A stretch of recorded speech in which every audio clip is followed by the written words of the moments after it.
Disclaimer. The material in this podcast is not to be taken as a replacement for therapeutic services. This is for entertainment purposes and represents the sole perspectives of the individuals involved. If you are experiencing an emergency, please contact the appropriate authorities or professionals. Good afternoon! Welcome to episode 13 of the TikDocs podcast.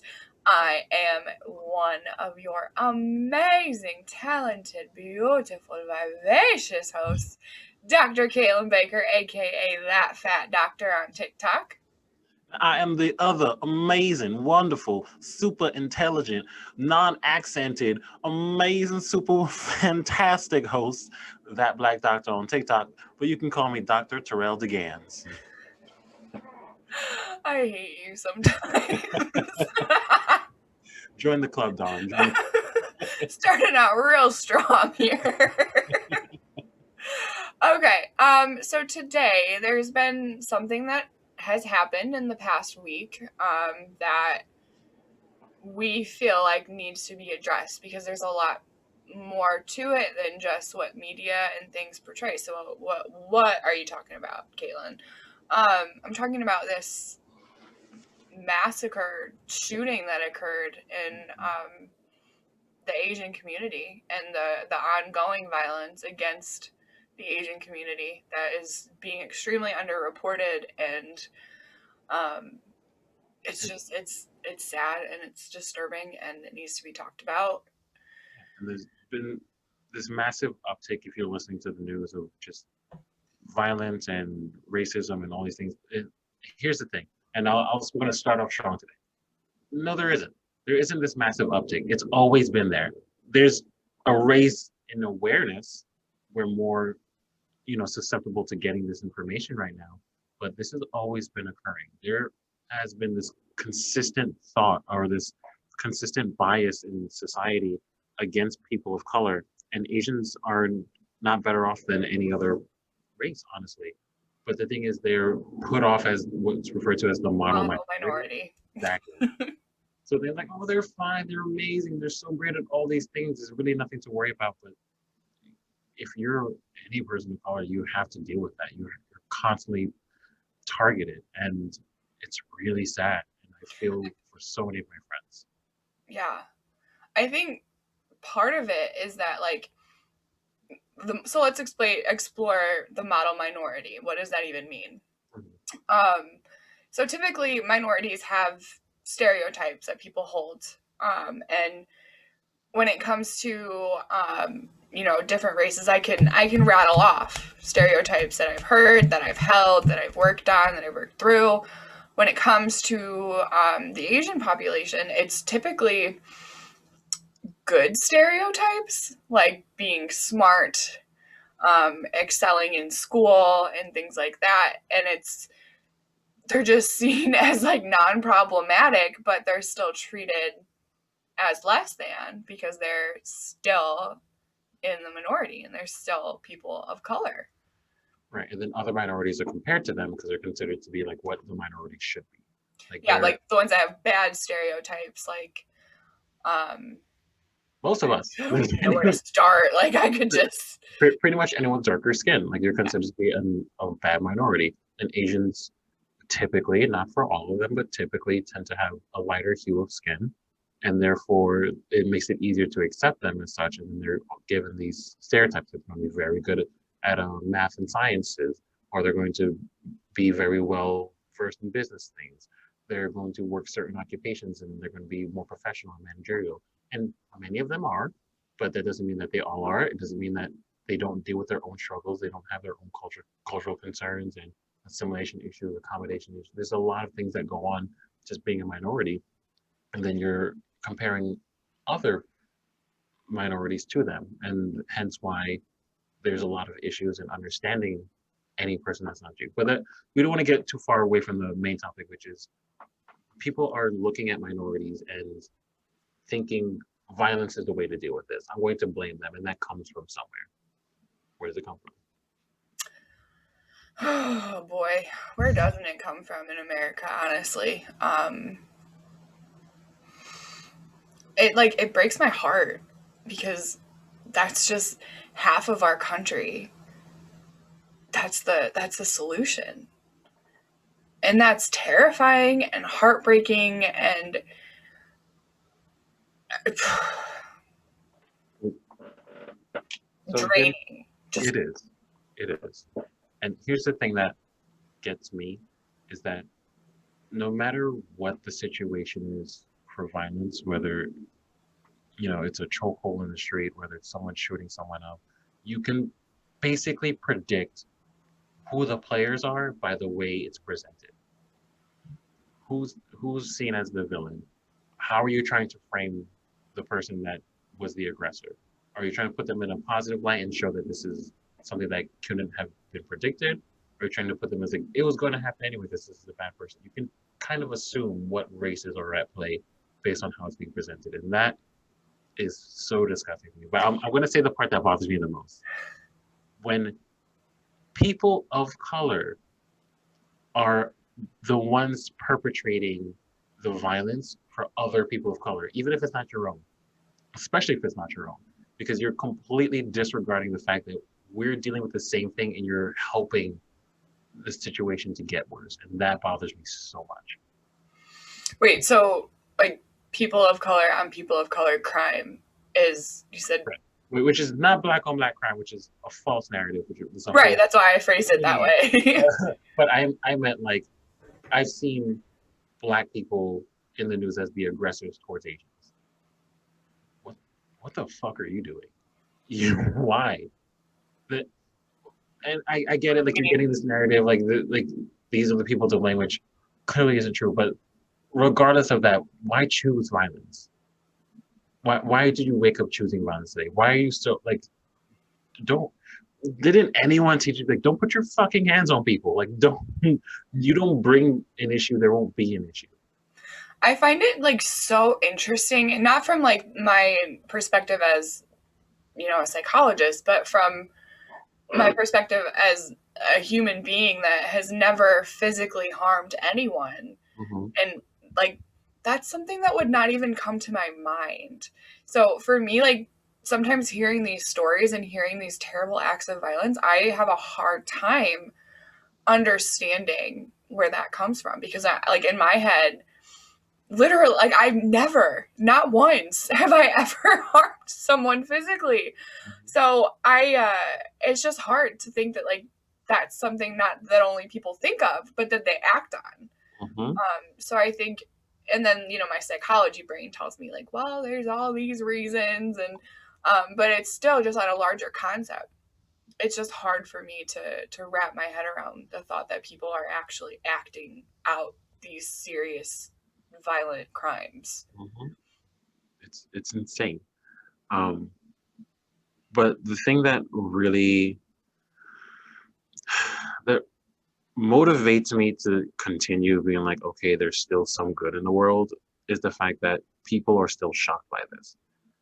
I am in a position where I have seen, heard, and worked with everything on the planet. The most severe anything and everything you can consider, I've worked with it, I continue to work with it, and I see it on a daily basis.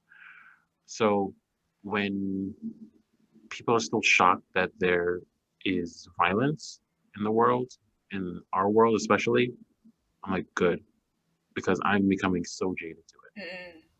I've done, I've completed and reported and defended my dissertation on attitudes on gun control, which obviously includes a lot of information on gun violence, which means I've done years and years of research on gun violence. So when you see Listen. so when you see stats, which currently we have, where today is March something or other, 26th. So we're like less than 90 days into 2021, and we have over 105 incidents of mass shootings in America alone, which of course During a pandemic. during a pandemic. So I know through all of my research, we're at least we have at least 7 times the amount of gun violence than any other developed nation. Period. That's insane. But Shocking. not not not not a great competition to be winning. But regardless of that, we're in a place where gun violence is so prevalent that you can't escape it. That we have one report of something that happened very recently out of over 100. So it happens so often that if we were to get this news every day, there would be nothing left for me to like be like, oh, great, it's a Tuesday, someone got shot. That's insane. It is That's wild. insane. It's wild. I also want to talk about the media and how they can help to create some of these narratives, and like they choose which things deserve airtime and attention, and a lot of the time it's super gassed up, and they want the controversial pieces, they want more viewers and more, and I hate that. I wish that, I hate it. I wish the media didn't have to have like the competition piece of it. I wish that they could just report Mhm. facts without spinning it and having their own angles of things. Like we had a conversation when I was in grad school. There was what was it? It's sad, but like which shooting was it? It was a white. I think it was a white guy. Well, they typically are. But it was a white guy, and I remember on like they were the media was spinning it as like good old Christian boy has mental health problems. Mhm. And then if it's ever a person of color, it's like these terrorists. Yeah. And it's that narrative that's causing such a divide. If you hear it enough, it becomes ingrained in how you think. Yes. And it's the same thing that happened with this case with the. I'm not gonna say because I don't want to any like credibility or any more whatever, but he was described by I think with the police chief. Forgive me if I'm wrong, but like a guy that was having a bad day, and then of course they're going to like, oh, he had this mental health problem for so long. Okay, Oh, one, no, go for it. I watched this thing on the thing that just happened, Hmm. and it was like he his excuse, I'm sorry, I'm laughing because it's so ridiculous. Hmm. His excuse was that he had a sex addiction, so he went into these places that were Asian owned, not even confirmed like sex workers or like a massage parlor or whatever. Hmm. And that's why, because he had a sex addiction. It wasn't a hate crime. He had a sex addiction. So sex addiction is not in the DSM. It was proposed. It never got there. It's not a real thing. Not yet. Yeah, that's not a legitimate reason to kill people. No. There is none. And why are we looking for excuses for this? Why? It makes zero sense. He did something extremely vile. This is beyond being human. Be done with it. The, some people, I'm not going to say whom because you can assume, some people are more upset about people shooting a gorilla in 2008 than they are about shooting Asian people today. R.I.P. Harambe. Thank you. What the fuck is the society that we live in? What is happening right now? I don't You know, but if I don't laugh, I'm gonna cry. So get to do a little bit of both sometimes, right? This is what we live in. And here's the thing, I don't want to take away people's guns. I don't give a fuck. Guns are fun. They're loud. They're explosive. I'm a guy. I like explosions and shooting things like that's great. I don't want children to have guns. I don't want mentally unstable people, even though I want to be very clear, there's zero research supporting the fact that mental instability links to gun violence, because it doesn't. That's the excuse you hear in the media. Zero support for that. I would know. I did a dissertation on it. Don't challenge me. But I don't want mentally unstable people to have guns. I don't want it to be easy to get it. I don't want to know I can walk into a certain state, take a gun, and leave with no background checks because I found the loophole, which is very easy to find. I'm just saying we should have the same level of scrutiny for having a gun, or sorry, having anything that can really hurt people as we do for a vehicle which can really hurt people. It's just a different form and easier to carry around with you. yep. That's it. I just want to make sure the right people can have it and the wrong people don't. I think I have a little bit of a differing opinion, which I get is probably a gender Let's go thing. for it. That's what this is about. No, yeah, for sure. Well, I mean, no, like I'm for like private carry, like whatever, but I have a problem with people being able to buy like AK-47. Like, what do you need that for?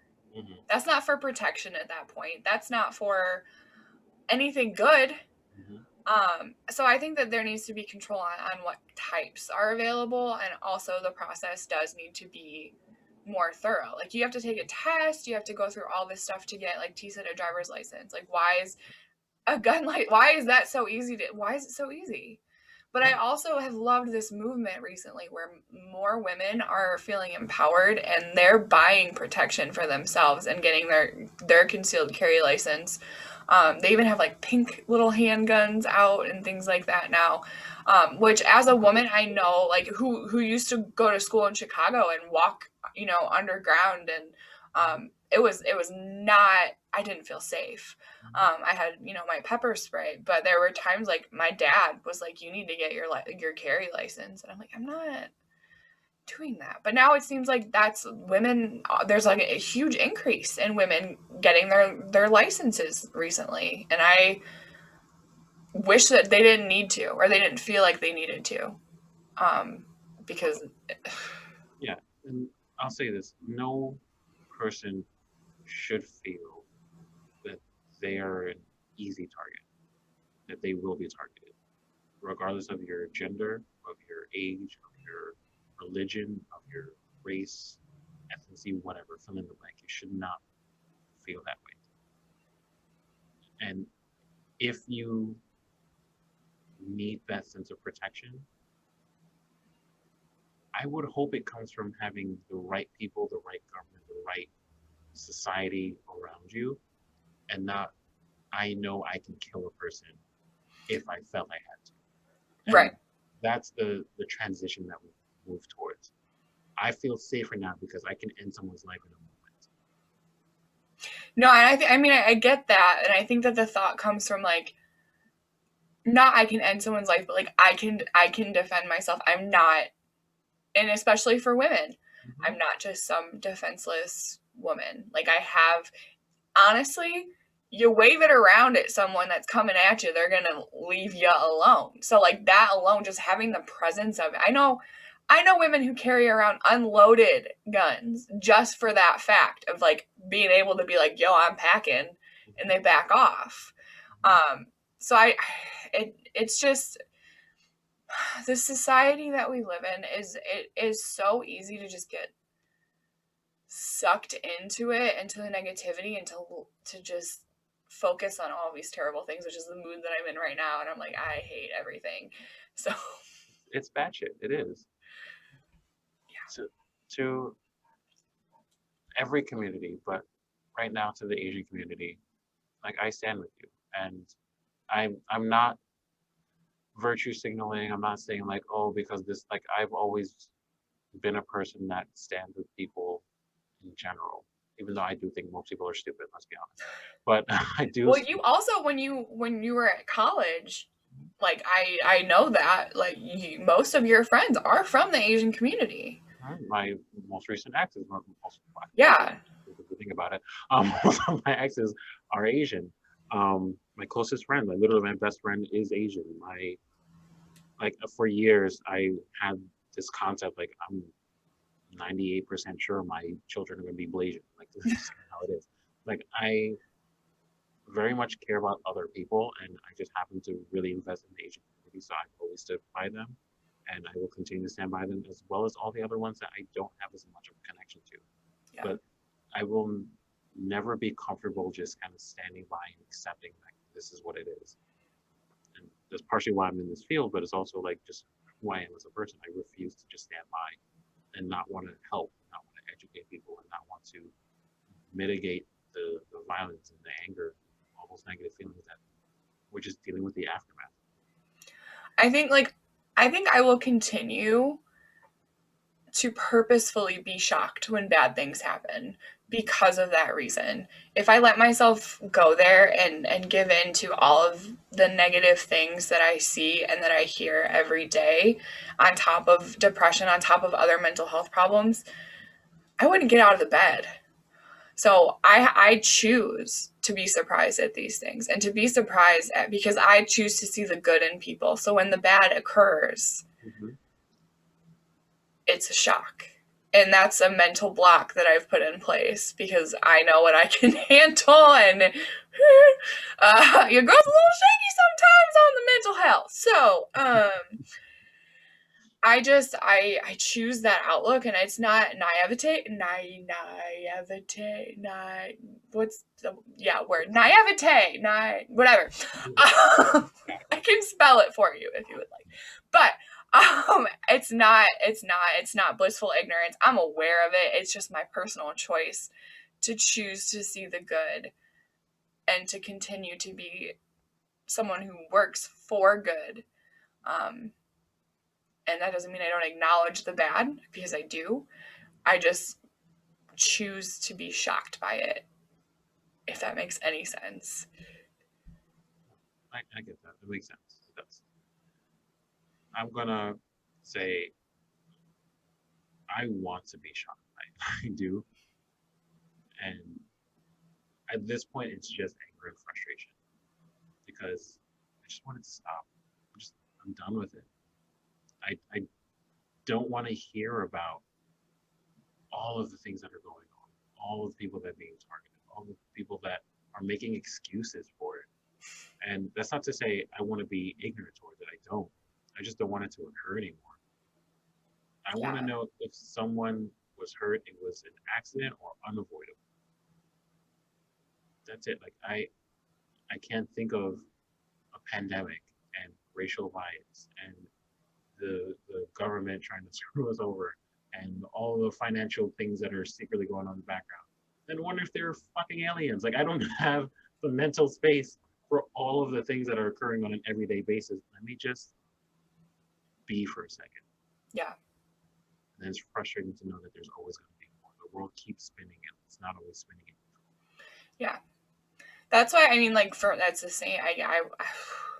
That's why boundaries for me are really important. Like, it's hard to find that line of wanting to be socially aware and being an activist, but also not being burnt out by it, and not just drowning in the negativity all of the time. So there's a line there where, like, I choose at night, consciously to put my phone down for a couple of hours, because you could just even be scrolling on TikTok and, like, funny video, dog video, super serious video about race or something. Like, it can be really draining without even realizing it. And I think that those things are important and they need to be seen. However, you need to make sure that you're in the right space for that. And for me, that means taking breaks, media breaks, and just playing Animal Crossings and zoning out for a while, to get away from it. And if you have to do that too, that doesn't make you a bad ally. It makes you human, and it's hard to bear the weight of the world sometimes when you're fighting for good. Right. And it's okay to rest. The, the so this is random quote I just came up with when I was working with a client one day, and it stuck with me. Which you'll find out like therapists just kind of come up with quotes in the moment a lot of the time. But I was talking to a client about like how they had this. It was a young client of mine. We were talking about like, superheroes that he identified with, and he like wants to be a hero. He wants to kind of save everything, make everything right for his family, his friends, so on and so forth. And I said like superheroes have to use the bathroom too. Like there's going to be moments where you're not saving anything. You're just kind of doing what you need to do. It's the same thing here. Like there are moments where you feel like you need to do something, but ultimately you need to take care of yourself. You have to use the bathroom.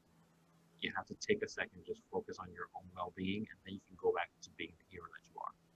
Yeah, I like that. It's a good reminder.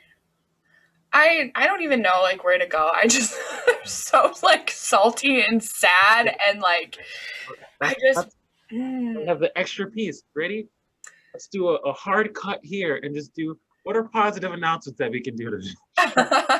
Positive announcements. I know you got at least one.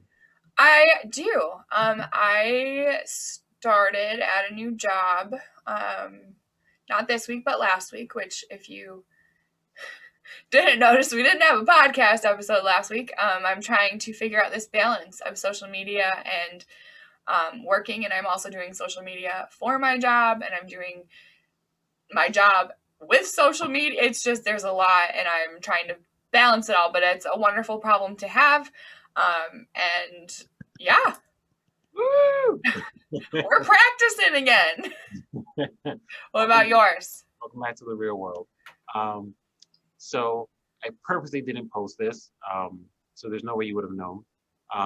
What is so this past Saturday, today's a Friday, I took my licensing exam and passed. So What?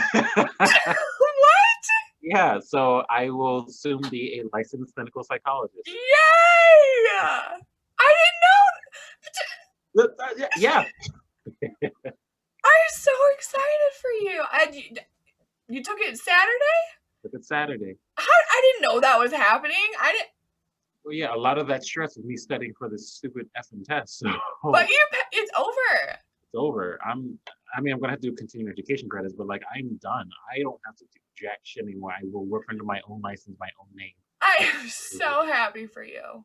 That is so. For those of you who don't know, the process of becoming a licensed clinical psychologist is a minimum 6 years, in Yeah. addition to your bachelor's degree. Hmm. And that's not including a master's either. So, Yeah. how long have you been in school, T? Oh Jesus. So technically, I started when I was 3, and I'm 30 now. Good math for you. And 27. there you go. And after that, you still have to pass this licensing exam, which is archaic and hard as hell, and it's 4 hours at least. Um, for those of us that are not getting accommodations, and you have to get what's equivalent to about 70% of it correct. 225 questions, and they're all hard. They're all extremely hard. It's about every aspect of psychology. It's literally like this test is, I can't even explain to you. Like my very first day of grad school, like they taught you to fear this test. Like they're like, oh, sometimes there's two right answers, but you have to pick the one that's the most right. Who No. does that? Don't do that to me. No. So T did all of that, took so I'm in the stage where after you get your doctorate, so I have my doctorate, but I'm doing my postdoc hours because you have to have so many hours before you can even take the licensure exam. So even after you're a doctor, you're still not on your own. And that's where I'm stuck because I need to take this stupid exam, but I'm procrastinating. I was stuck there too, but I could not stay there. And oh, the best part is because I will now work under my own license, that makes you qualified to make big boy money doing a big boy job. Big boy money! So exciting, which means my second announcement for those of you that follow me on TikTok, and maybe I'll find another way to post it somewhere if you guys are really interested. I'm gonna start doing what I call the unethical series. So all the ethical violations I've been noticing over the years at all of my locations, there's gonna be a little bit of a series so you guys can see what the hell I've been putting up with because I was under supervision. I couldn't really talk about it. So people about to get a I'll be exposing some. about to be a lot of tea time with tea. All the tea with Dr. T. Mm-hmm. I love it. I'm so happy for you. Congratulations. That's So amazing. study. I know someone who recently passed, still has that information in his brain. So get on that. I do. I have all the study materials. Just I don't know. Okay, we're going to talk about my life. I don't know physically how to add in study time. Like, I feel like my life is so scheduled as it is hour by hour that I'm just like, I literally I don't see any space and I don't have any more space. I'll get to it eventually. I mean, I'm able to do the things that I love to do. My supervisor is freaking amazing.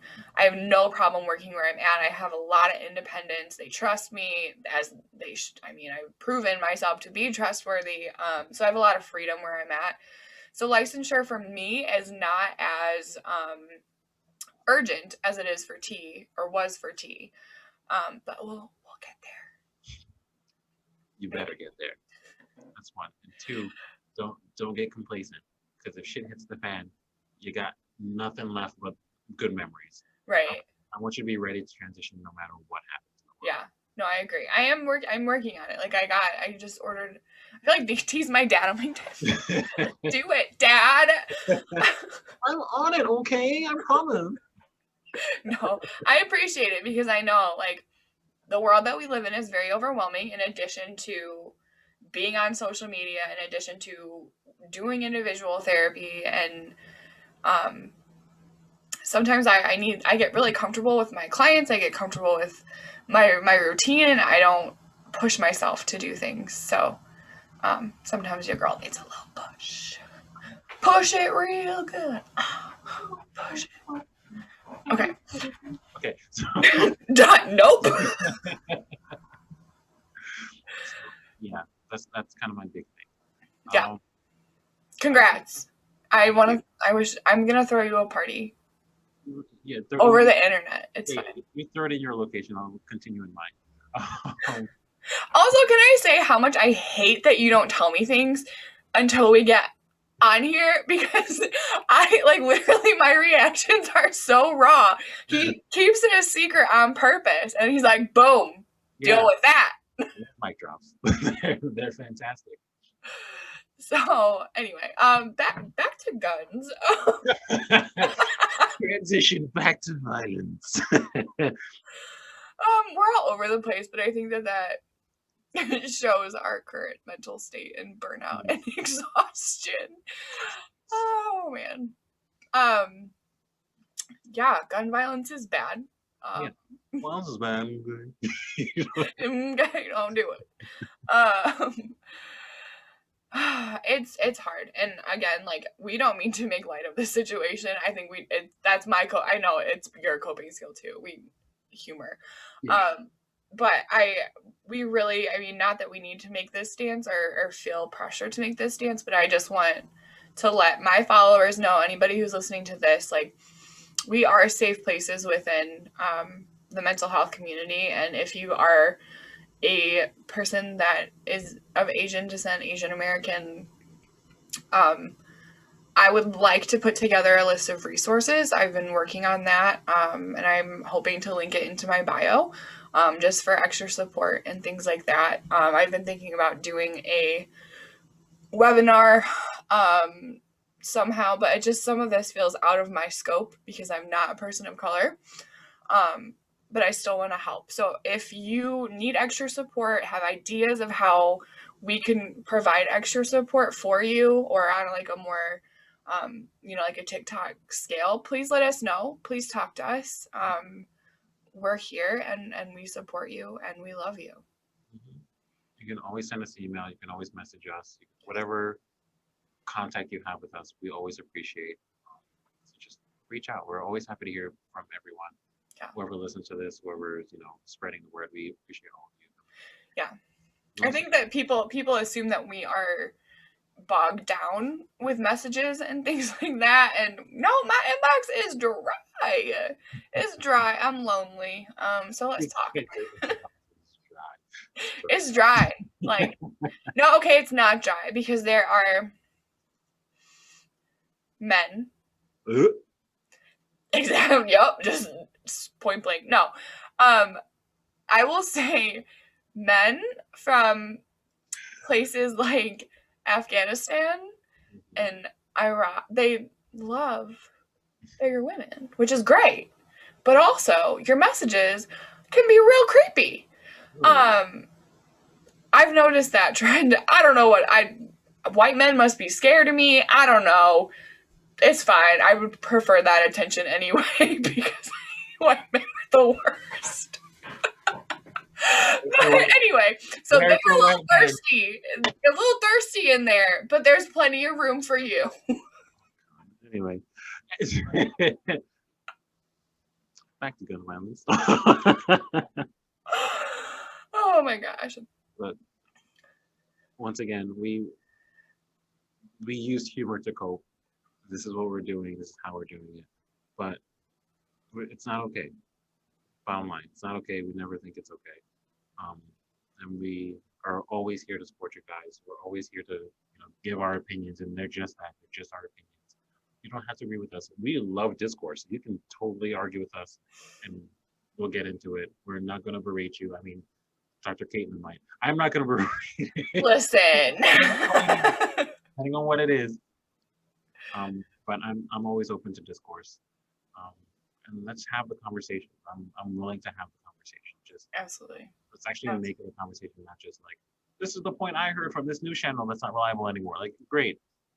I can counter that easily, but that's not the point. I want us to be able to open up our minds, have a discussion, say, okay, I understand something that I didn't understand before. Now I can walk away from this with a little bit more information than when I started. Mm-hmm. Yeah. Yeah. Exactly. Discussions about this are good, especially if you don't even know what's going on. I've heard some people that were like, what happened? Do you live under a rock? Um, that's privilege to not know what's going on to some extent, which we've already talked about that. But I mean, I know that we did a race episode. There we go. This is not a magazine.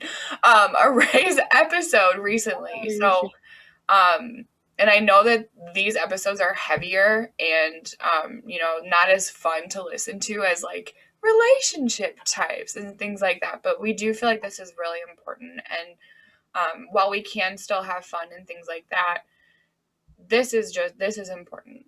These discussions are important. I'm not putting out content for other people to like it and for things to go viral. I'm putting out content that I believe in and that is important to me. So if you do listen to us and take in some of this and maybe do your own research, or go to the resources that I'm going to post, awesome. That's the point. I don't care if people don't like it. Like, I just don't care.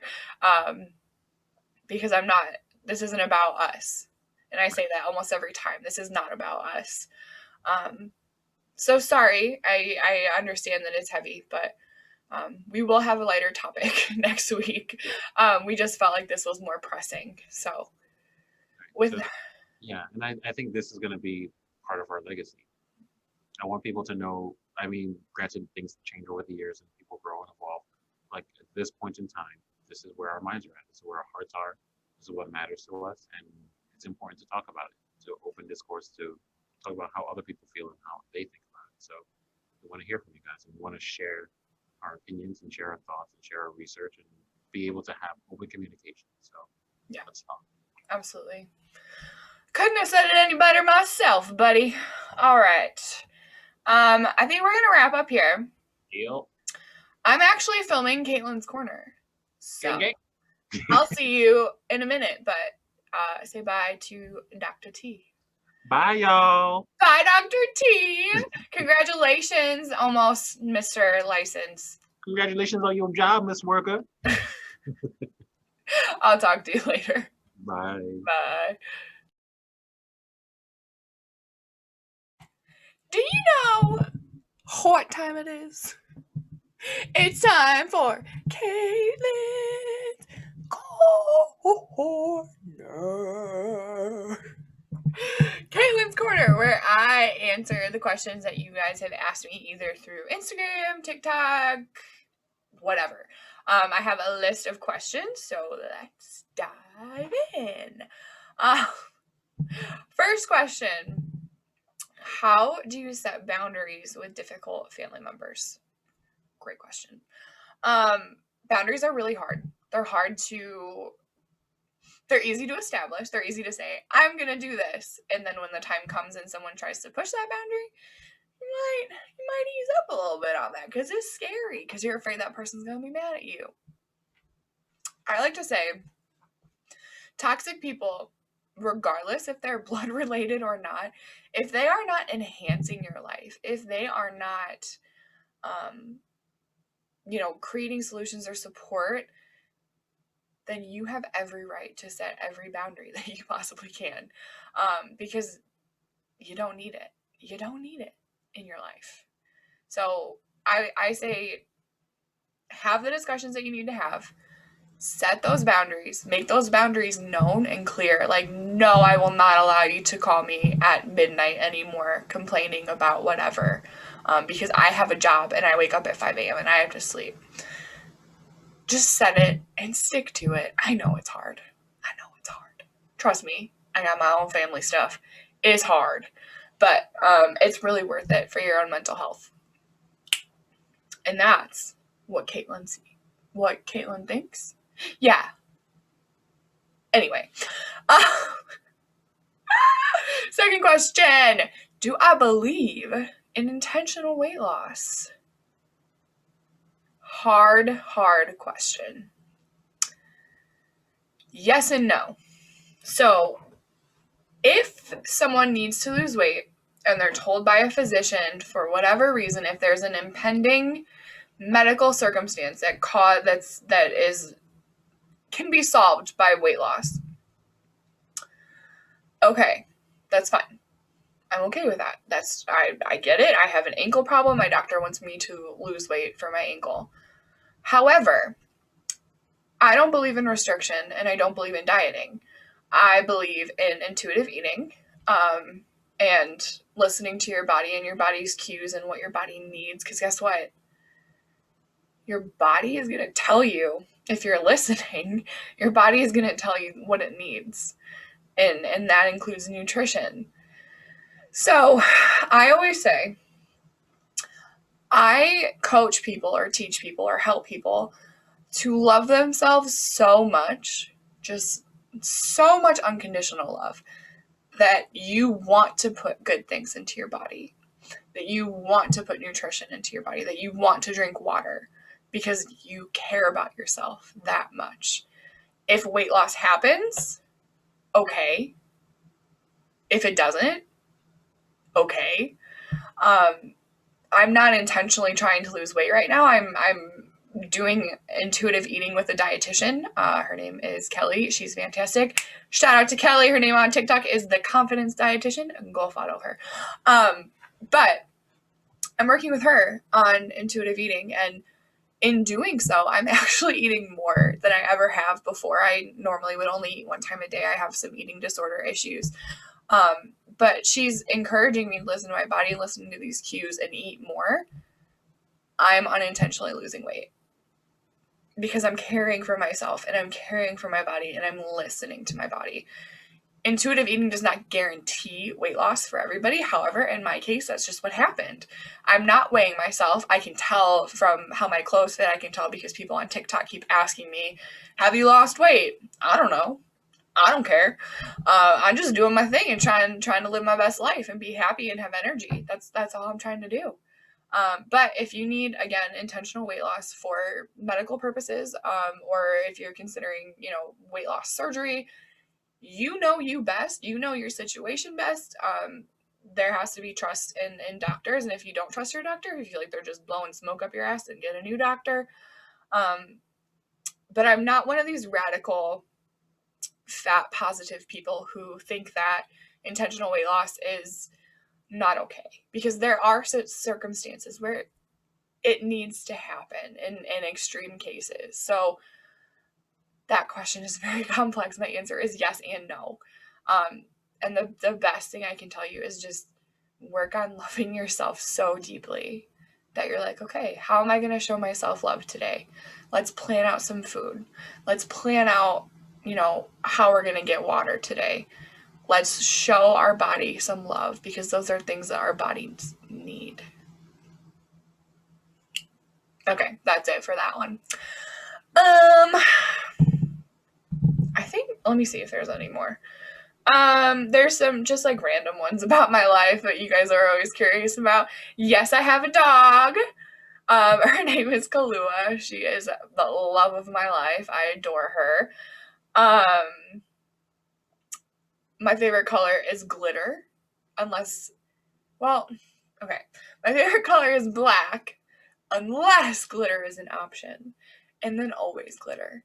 Everything glitter, everything I love the colors, but I love black. Black's got my heart. All my glasses are black. It goes with everything. I can wear all black and do funky colors with my hair and my makeup. That's my jam. Okay. Other questions. About my husband. You guys are so interested in my husband. It cracks me up. My husband is not on social media. He's never been a social media person ever. I don't even think he knows his Facebook password. I know his Facebook password, but I don't think he's gone on there in years. So no, he does not have a TikTok. I have to either sneakily get him in my videos or bribe him in some way to get him to appear in others.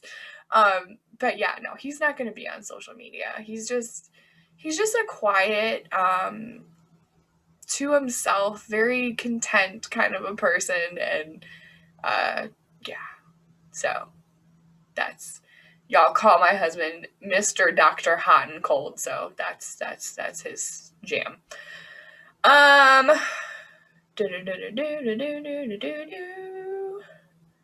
I think I'm gonna stop there. Those are some good questions, especially the intuitive eating one. I think that I left you with enough food for thought for the day. So I love you all so much. Let's end out with some positive affirmations. I am strong. I am beautiful. I'm worthy of love. I am able to give love and show love. I'm trying my best. And the world might be a scary place, but in myself, I have solace and rest. Love you, love you, love you so much. Every single one of you. I really do. Really do. I appreciate it. I appreciate all of you so much. I appreciate I'm going to cry. I'm really emotional today. I appreciate my platform and my ability I love you all so much. I'm so lucky. I'm the luckiest person in the world. Okay, I'm done now. Love you. Bye. Have a great week.